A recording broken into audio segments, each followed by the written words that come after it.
hope you guys are having an awesome day today. This week I'm really excited because I'm actually going to be doing a how to make a dreamcatcher video, and it's actually a DIY kit from Dreamcatcher Collective, which I partnered up with. This is their Bliss Dreamcatcher kit, and I'm actually a crafter for Dreamcatcher Collective, so I get to make some of their awesome beautiful products, which I'm really excited about. So everything featured in this video will be in the links down below. You guys give this video a big thumbs up and a subscribe, and let's get started.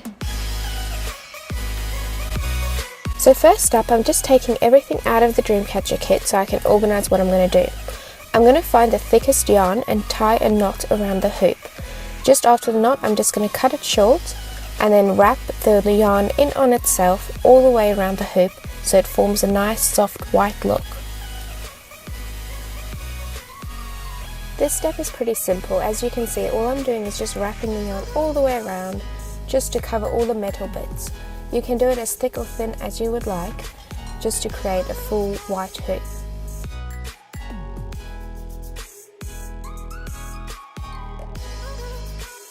So I'm just zooming in right now so you can see how I'm going to finish it off. I'm just going to pull the yarn through so it's kind of like a knot. But before I finish, I'm just going to wrap it around loosely, so I'm leaving large spaces so it creates like a candy cane effect. And then I'm going to alternate the direction of it, which I'm going to zoom in now so you can have a look. I'm just wrapping it, it's pretty much like a sugar cane. So I'm just creating like an interesting look so it's not so boring, and you do cover all the metal bits this way, which is a quite fun and pretty way to do it. So when you are happy with the overall coverage you have made, all we're going to do is finish wrapping it around, and then we're going to cut the rope short. So I'm just taking my pair of scissors and just chopping it short. So now we're just going to do a double knot. I like to do about 3 knots with the thick yarn just so it doesn't fray out. So I'm just doing one there and pulling it tight, and doing another one. You can do as many knots as you would like, it just depends what you would like. Sometimes I take a bit of glue and I just press it down on the end of the knot once I'm finished cutting it short right about now. Just covering with a bit of glue sometimes if you need to. But it leaves a pretty cool seamless look. Okay, now for step 2, we're going to add the crochet doily. So you're going to take the thinnest string, it's kind of like a crochet cotton rope you're kind of looking for, and just tying a double knot. I'm just going to zoom in and you can have a look. I'm just going to make sure it's secure because you don't want the whole web to start unraveling. It's pretty frustrating when that happens, so just make sure you've done it very securely. And just cutting it short, you can leave it like that, or you can add a bit of glue. Glue sometimes just secures it. Now I'm just taking a simple hairpin just so I can thread the yarn through a bit easier. I'm just going to leave spaces because we are going to pull the crochet doily tighter because it can stretch out quite a bit, and I really like the overall look of this crochet doily. It's really a unique, beautiful piece. So what I'm doing is I'm just threading through. It's kind of like a pineapple doily, they call it. I'm threading the rope through at all the points. So I'm doing about two loops by each point, and all I'm doing now is just pulling it tighter so then it stretches more of the crochet doily across the hoop. I'm just going to zoom in now because I'm just going to cut it and do a double knot or triple knot or whichever you prefer, just whatever you feel is really secure so it doesn't unravel. So I'm just going to secure it, and there we go. Now that you have secured your crochet doily into the hoop, we're going to move on to make a hanging loop.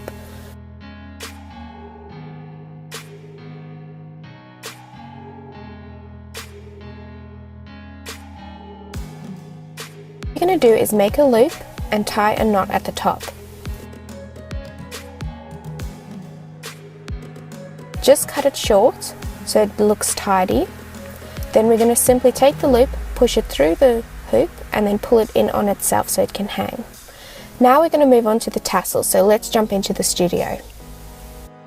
Welcome to the studio. So now that we've got the hoop wrapped and we've got the crochet doily in the hoop, we're going to start attaching the tassels. So usually to attach the tassels, you just have to tie a double knot like I showed you before, just to attach everything. You can do that with the lace and the ribbons and all that. I am going to use a glue gun just because I prefer using a glue gun. It's completely up to you what you choose to do. Just remember, the glue gun, it is very hot, so do not get burnt because it hurts. But let's get started. Now we're going to start adding the tassels. I like to start in the middle of the dream catcher so I can gauge how long I would like to make the tassels. I'm simply just going to add the tassel in the middle and then chop it short and then start doing the others.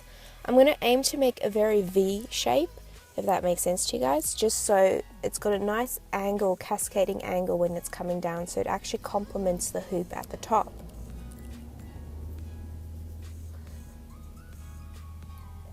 So I'm going to try to keep it as evenly spaced as possible between the big pom-pom yarn. So I just added a bit of glue so I could space them a bit better, and then I'm going to start by adding the velvet yarn.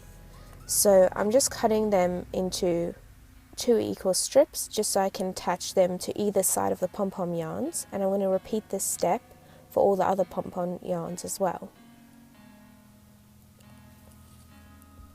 As you guys can see, this step is also super simple. You just need to make sure you are keeping measurement of everything. So now I'm going to go ahead and start adding the lace. I'm going to add them in the larger gap spaces in between so then they really stand out as they are such delicate and beautiful pieces. I'm just going to cut them short and trim them as I go so I keep the overall shape constant. Now we are moving on to step 5 to add the feathers with zip tie glue. This part is completely optional for those vegans out there that don't want to use feathers. There are a bunch of vegan feathers that you can get a hold of, so just check the link in my description box down below. I'm just going to evenly space them so I can distribute the 7 feathers equally. And now you have a beautiful dream catcher to add to your home. Thank you guys for watching. I really enjoyed making this video. Please don't forget to like, comment and subscribe to my channel. Everything featured is in the link down below, and I hope you guys have a beautiful week. Bye!